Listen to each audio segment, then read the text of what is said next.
Hello, everyone, and welcome to this live Montreal Canadiens postgame show here on Langer at the mic. And after a mini heart attack watching that game too, I am here alive and well to talk about how the Montreal Canadiens are going back to Montreal with the series tied at 1.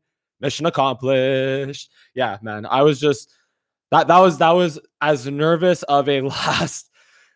I'm trying to think. When was I more nervous? Probably during the Leafs game. Yeah, probably Leafs game 6, Leafs game 5. Okay, yeah, I guess I was more nervous then. But anyway, the Montreal Canadiens they survive this game 2 against the Vegas Golden Knights. They thrive at the beginning, just enough to survive at the end. That's simple. And they come home to the Bell Center with the series tied at 1-1 because this time their strong first period translated to 2 goals, going up 2-0. Nail biting indeed there, Randy, in the comment section. They go up 2-0 in the first period. Second period, they survive. Yes, Mama Langer, a nail biter indeed. I put that as a thumbnail. But anyway, then second period, they get that goal by Paul Byron, who I'll get to more comments in a little bit. And yes, what a game. Thank you, Sarah A. Awesome Leafs fan in the comment section. That goal from Byron was insane. They get that goal from Paul Byron, who is a master poke check evader. Evaded the poke check by Jack Campbell in game 1 of the Leafs series. And then here in game 2 of the Vegas series, Paul Byron with first of all, that play started with Kakaniemi with a very smart, little simple chip play off the wall into the neutral zone. Josh Anderson, I think, took out Will Carrier or baited Will Carrier to cover him or to finish his hit there, which opened the space for Paul Byron to streak down the left wing and just took all the time and space that he had. Oh my God. Papa Langer, I was more nervous at my bris. Well, whatever. I don't know. I can't say that. Yeah. Anyways, guys, I'll get to the comments in a little bit here, but yeah, just Paul Byron took all the time space he had to go backhand on Marc-Andre Fleury. And that's all the Habs needed because of the rest of that hockey game. They were just in survival mode. And once again, faceoffs continue to be an issue because, and Nick Suzuki taking faceoffs specifically continues to be an issue in the defensive zone.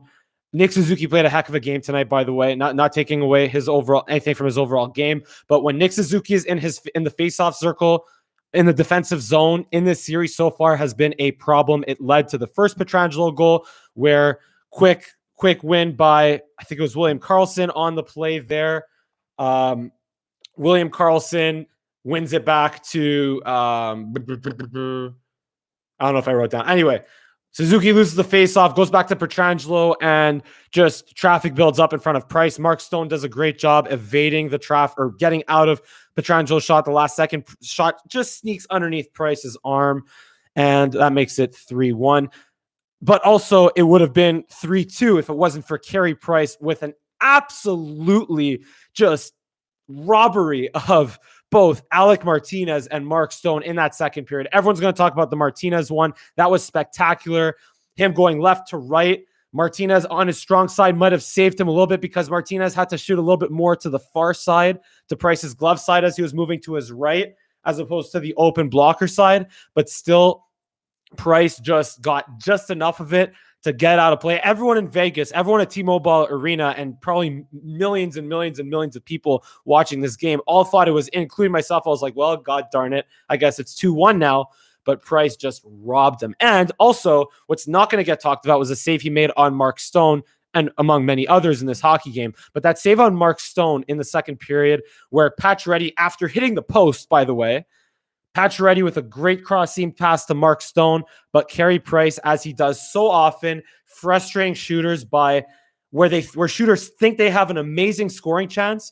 Price just, cool, calm, just perfectly reads the play, perfectly executes his butterfly slide, perfectly gets that big CH logo in front of the shooter's stick, and Mark Stone just, when he thought he had a great scoring chance, was completely denied or stoned by Carey Price with his chest.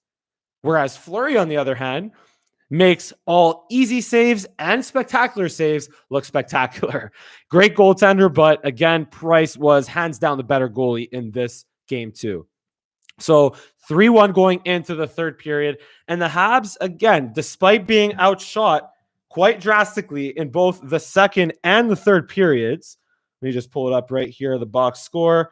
Exactly 10-4 in the second and 17-7. The Habs are outshot in the third period.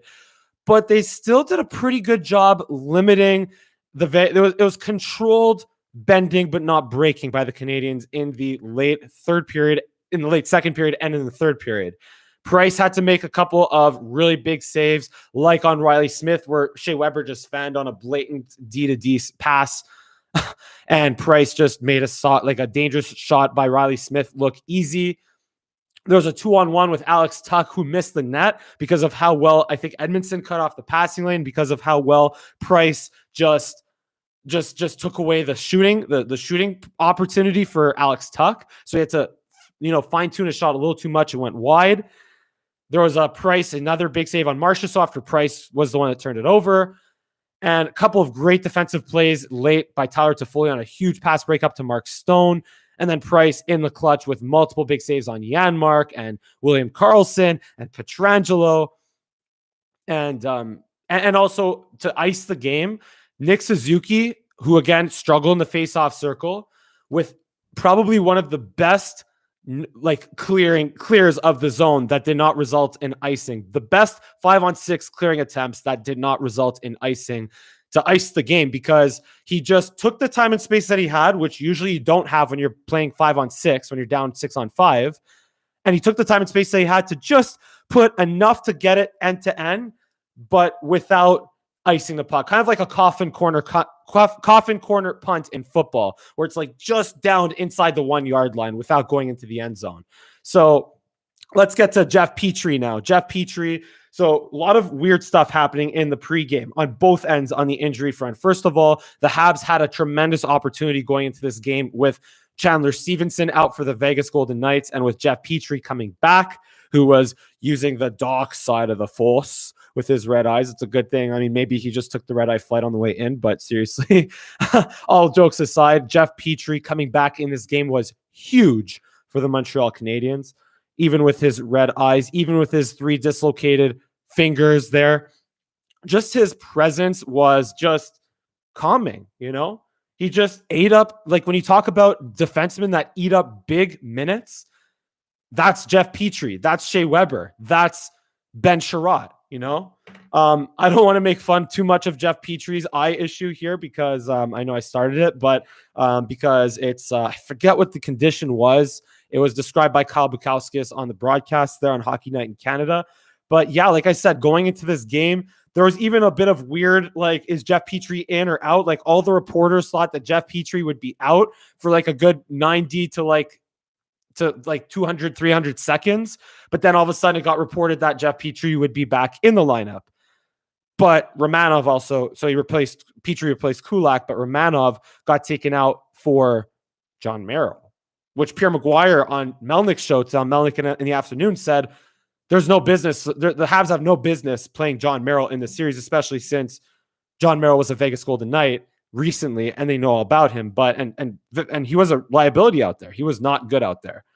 But by the way, just going back to Petrie, he played. You want to look at the minutes?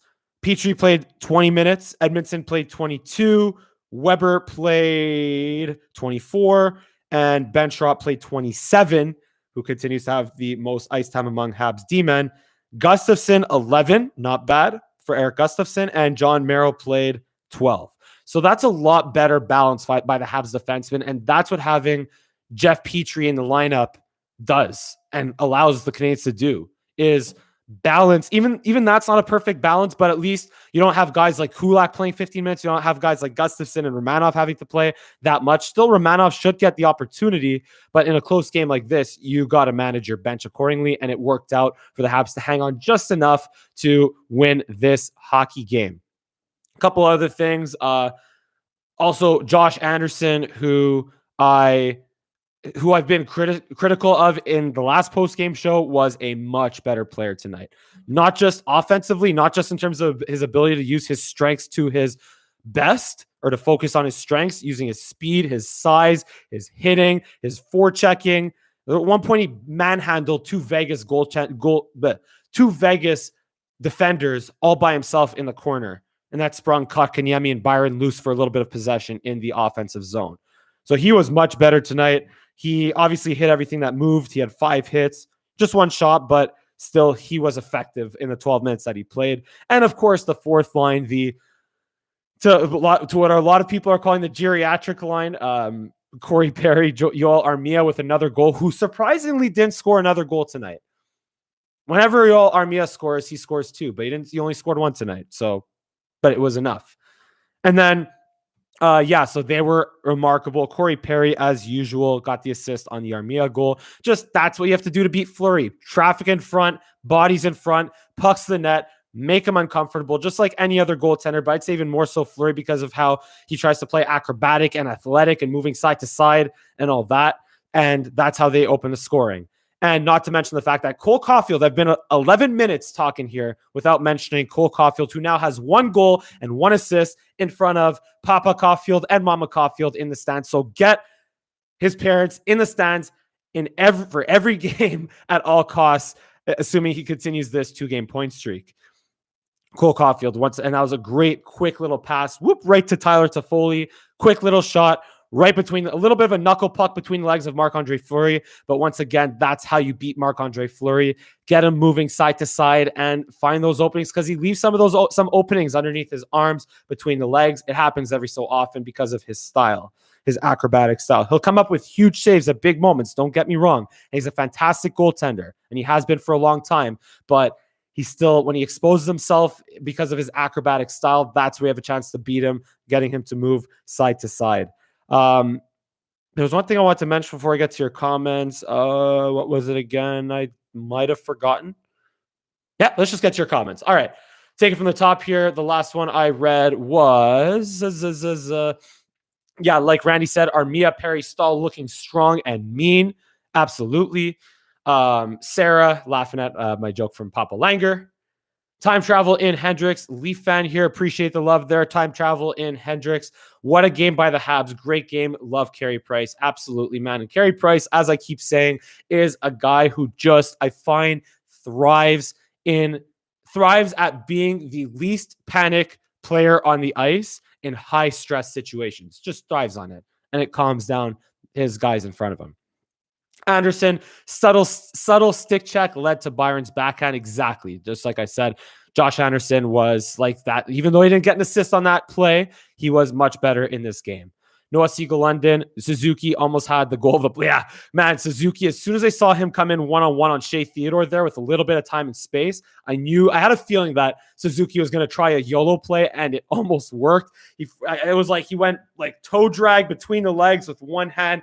Fleury had to make a nice pad save, and Suzuki had a chance to bury it on the rebound there, and Fleury had to make another big save there. But yeah, I had a feeling Suzuki was going to try something crazy like that.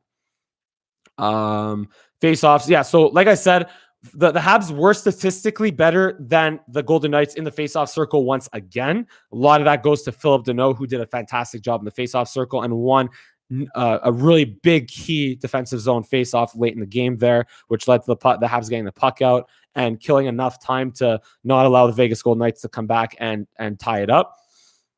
It was Suzuki. Yeah. So here's the thing with Suzuki and whether it's Kotkaniemi or Suzuki and Kotkaniemi, who have been struggling in the defensive zone face-offs that have led to the Vegas Golden Knights goals. So in the defensive zone, like in the offensive zone, if you lose a face-off, like it's like, okay, just, forecheck, try to get it back, or bail and back check, right? But in the defensive zone, if you lose a face-off, you have to just haul your rear end to cover the guy at the point, to tie up the centerman, to box guys out in front. So losing a defensive zone faceoff is much more costly than losing offensive zone faceoffs. And look, Suzuki will figure it out eventually. Just in this series so far, it's been a struggle for him. And yes, he did his faceoff win in the offensive zone led to the Toffoli goal.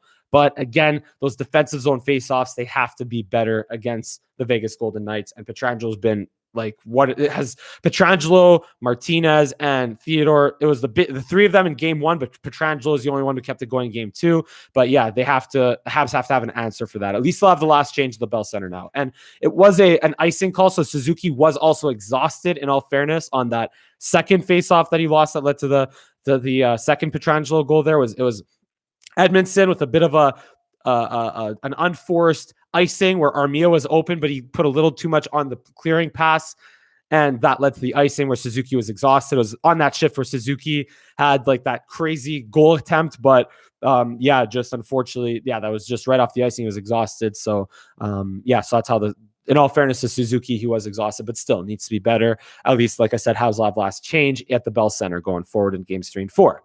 Sarah, on a side note, I absolutely cannot stand the announcer for the Golden Knights. This isn't a boxing match. Thank God they're going to Montreal for game 3. I mean, look, like, honestly, I'm not going to complain too much about the Vegas Golden Knights. I mean, look, it's a little obnoxious. Sure, they're like the Vegas, go, whatever, and the cha-ching things, whatever, bing, boom, bang, crowd, whatever the Golden Knights score. But you know what? Look, honestly, if it gives them a home ice advantage, if it gets the crowd into it, well, then so be it. Who cares, honestly? Like, if it gets people into watching the game, then whatever. Then the Habs don't need to do that because the Canadiens could create enough of an atmosphere with their fans alone. All they need is Michel Lacroix's awesome voice just being like, les buts des Canadiens sont whatever la saison, compté par le whatever.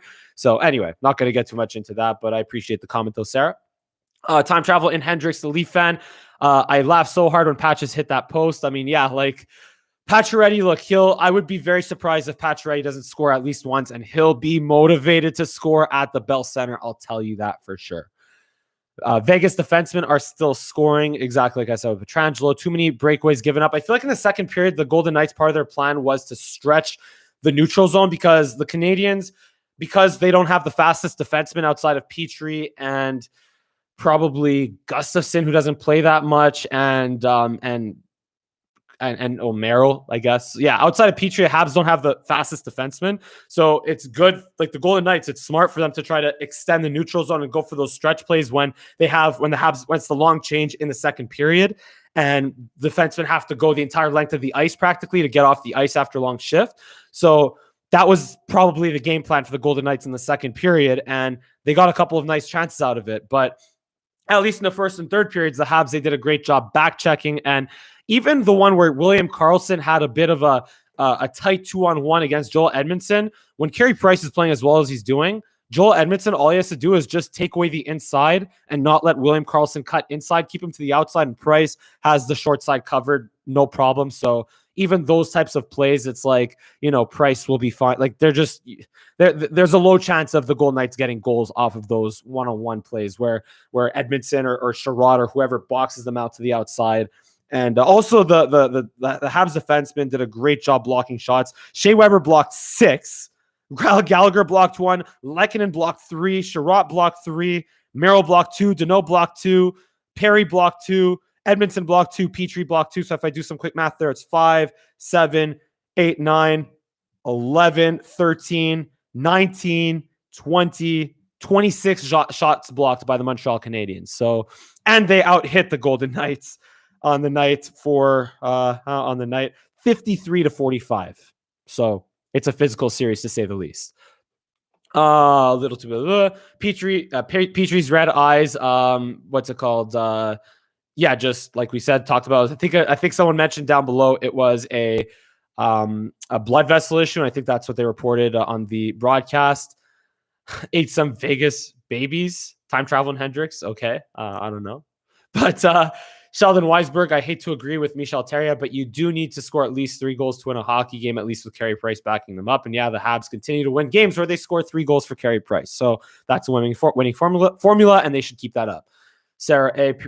Petrie looked like a vampire. I tweeted at Mike Langer that I put a picture of Anakin Skywalker with the Force eyes. And someone, I think it was Paul Misak or something, one of my followers tweeted a response of Lucifer with the red eyes. So again, I don't want to make too much fun of Petrie's blood vessel issue because it's still kind of an injury, but As long as he's okay, then it's fine, I guess. But still, important thing is that he was well enough to play tonight, and he was really helped the Canadiens through this game for sure.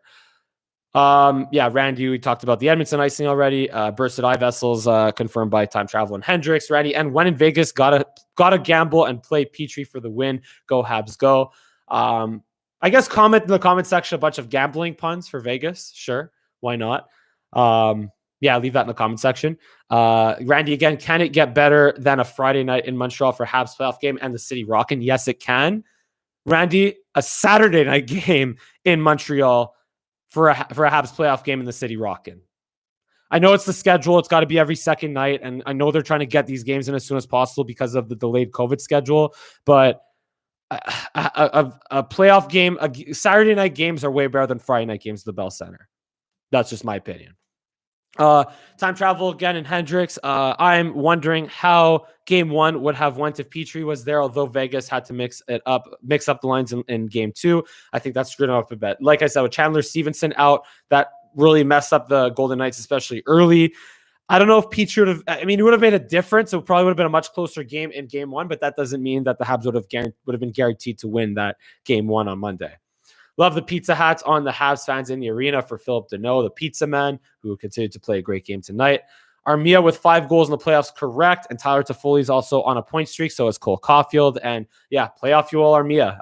After the season, if the Leafs had not blown a 3-1 series lead, if the Habs had not come back from down 3-1, then Armia probably would not have been re-signed. But I think a strong case has to be made for bringing Yoel Armia back, just honestly for his performances in the playoffs. And he was really good in the bubble last year, especially when Gallagher went down. Randy and Deneau is so important in the lineup, and he's another guy, unrestricted free agent, the pizza man. Sign him, don't sign him? I don't know, but who cares, because we have more important things to talk about before that, like a conference final matchup or a semifinal matchup against the Vegas Golden Knights. And no, Randy, Vegas did not get a penalty in this one. At least the Habs penalty kill was money again. 0-for-2. The Golden Knights were on the power play. Honestly, look, is it annoying that the Habs didn't get a power play? Sure. Can you say that the refs are they couldn't find a makeup call, whatever? Sure. But honestly, who cares, because the Habs won and whatever.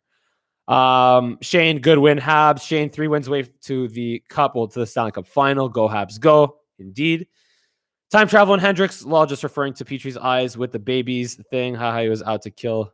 I guess, yeah. Like I said, he was using the dark side of the Force in this game or whatever. Anyway, Randy N.